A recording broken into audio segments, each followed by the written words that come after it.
अस्सलाम वालेकुम। आज का हमारा टॉपिक है न्यूक्लियर फ्यूजन। अब ये बड़ी ज़बरदस्त चीज़ है।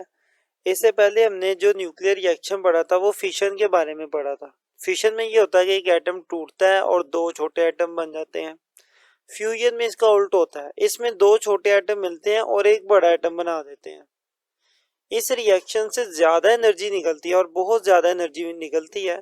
इस पूरे लेक्चर में हम आपको डिटेल में बताएंगे कि कैसे इस रिएक्शन से ज़्यादा एनर्जी निकलती है, इसको प्रूव भी करेंगे और कंपेयर करके देखेंगे कि अगर हम एक तरफ फिशन रिएक्शन और एक तरफ फ्यूजन रिएक्शन करवाएं तो दोनों में से कितनी एनर्जी हमें मिलेगी और उस एनर्जी को हम कितनी देर तक यूज़ कर पाएंगे।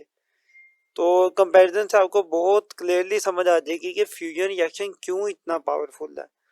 तो वीडियो को कंप्लीट देखें, देखने के बाद अपनी राय का इजहार कमेंट सेक्शन में लाजमी करें। वीडियो दोस्तों तक शेयर भी करें अगर समझ आती है तो स्टार्ट करते हैं अपने लेक्चर को।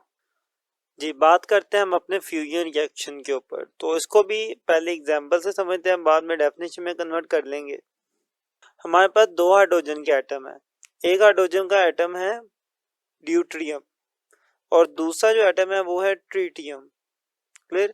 हम इन दोनों को आपस में कंबाइन करते हैं, बहुत ज़्यादा एनर्जी देकर आपस में जोड़ देते हैं, जिसके नतीजे में हमें एक नया एटम मिलता है जिसका नाम है हीलियम।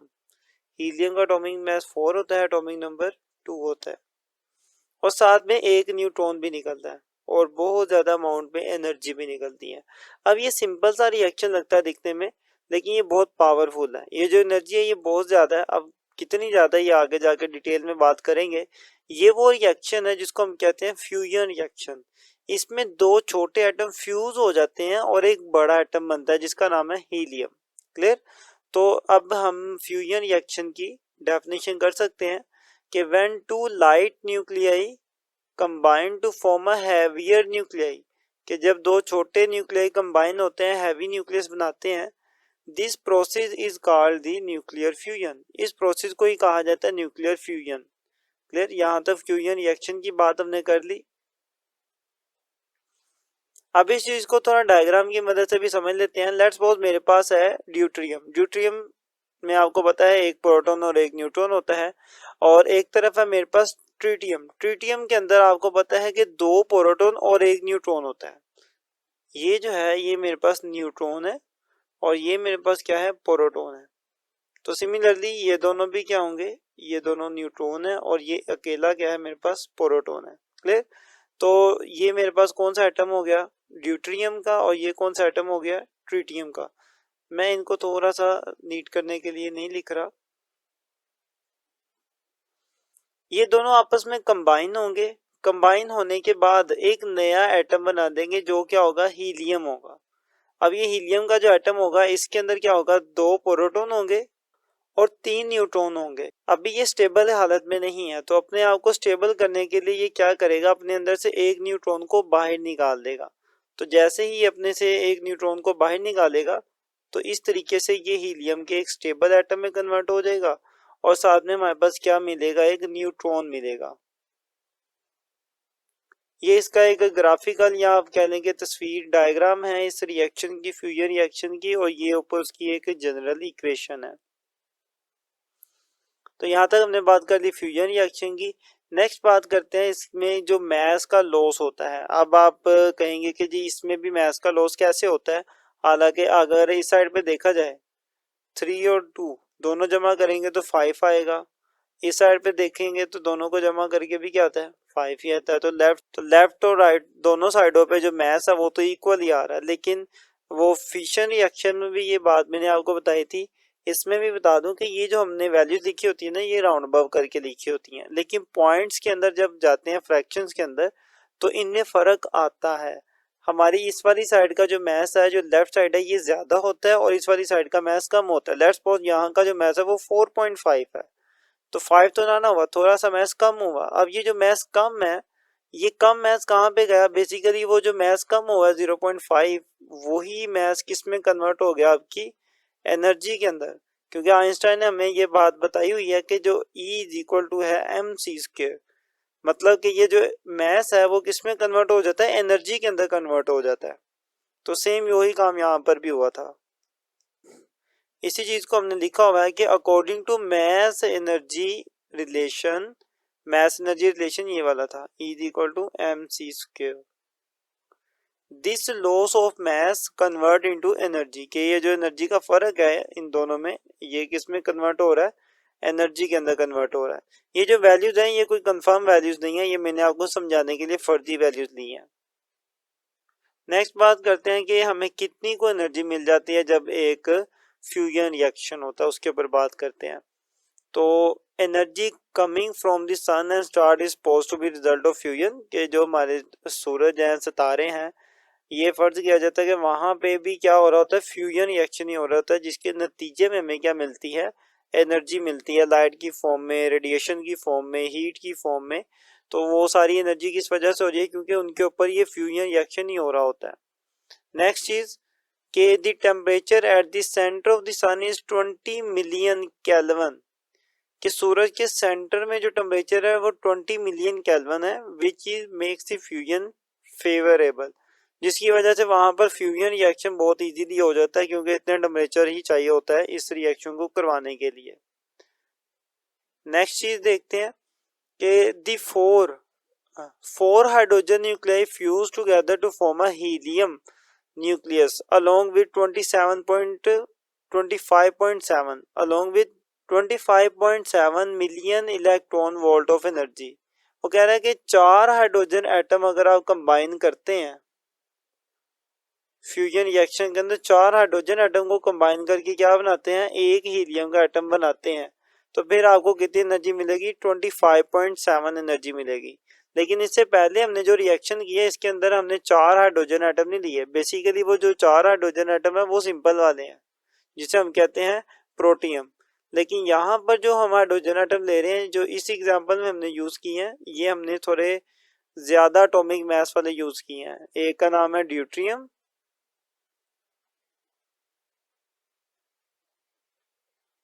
और दूसरा हमने यूज किया था ट्रिटियम।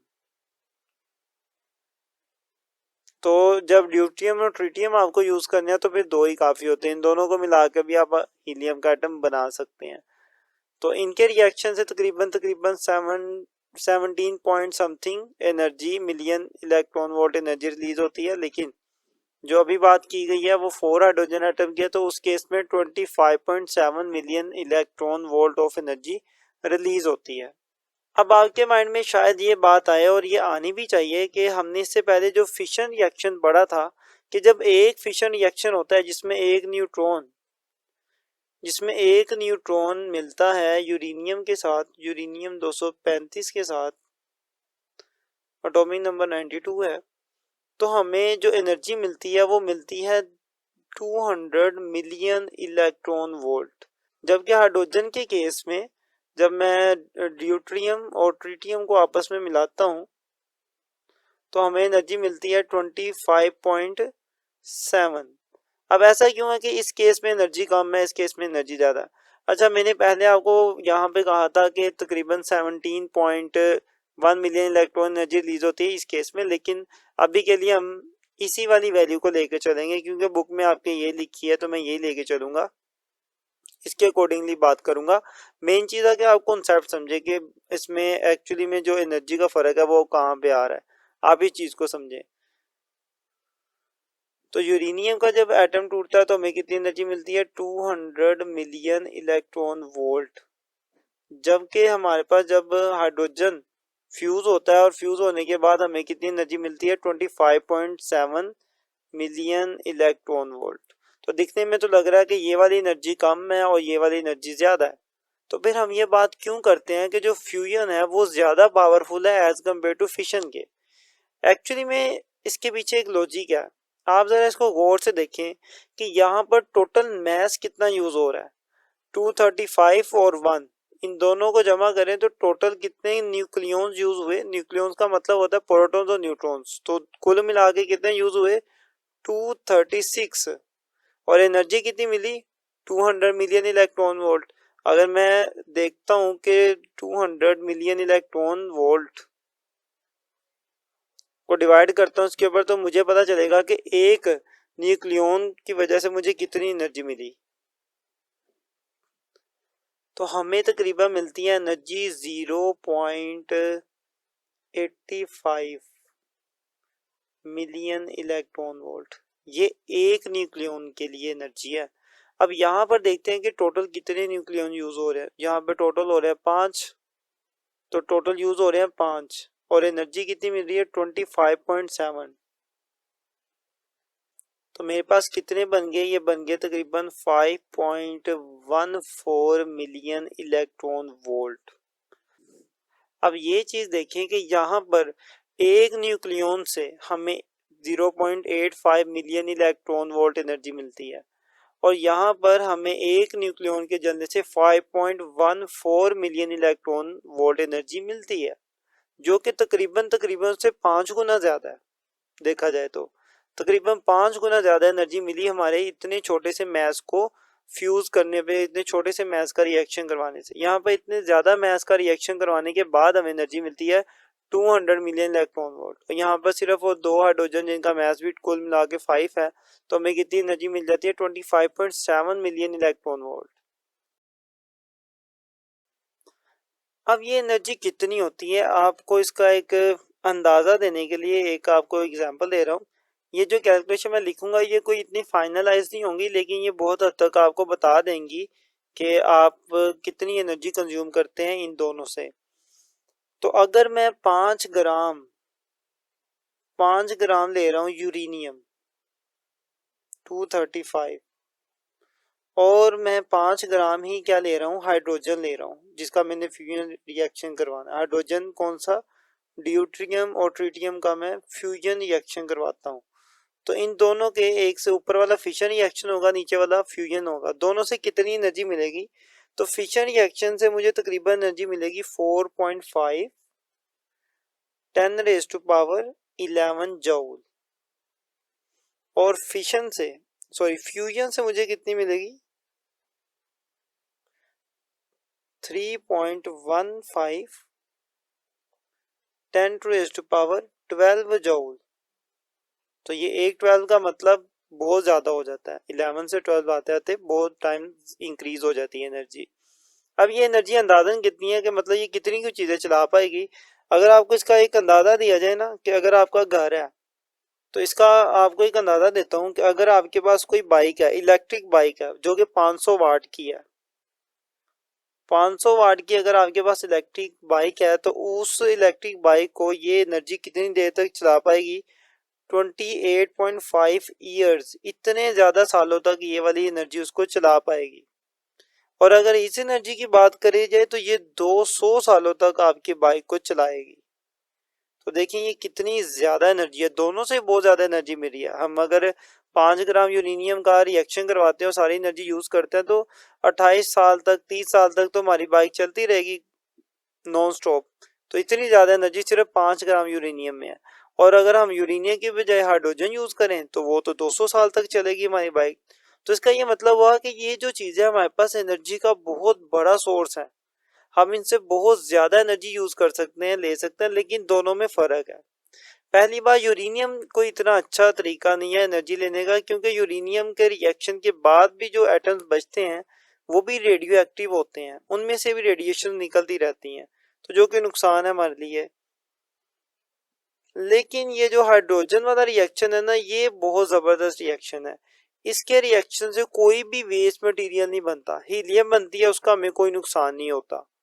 तो कोई भी वेस्ट प्रोडक्ट नहीं बनती, कोई रेडिएशन नहीं, रिएक्शन के बाद मजीद कोई रेडिएशन नहीं हमें मिलेंगी।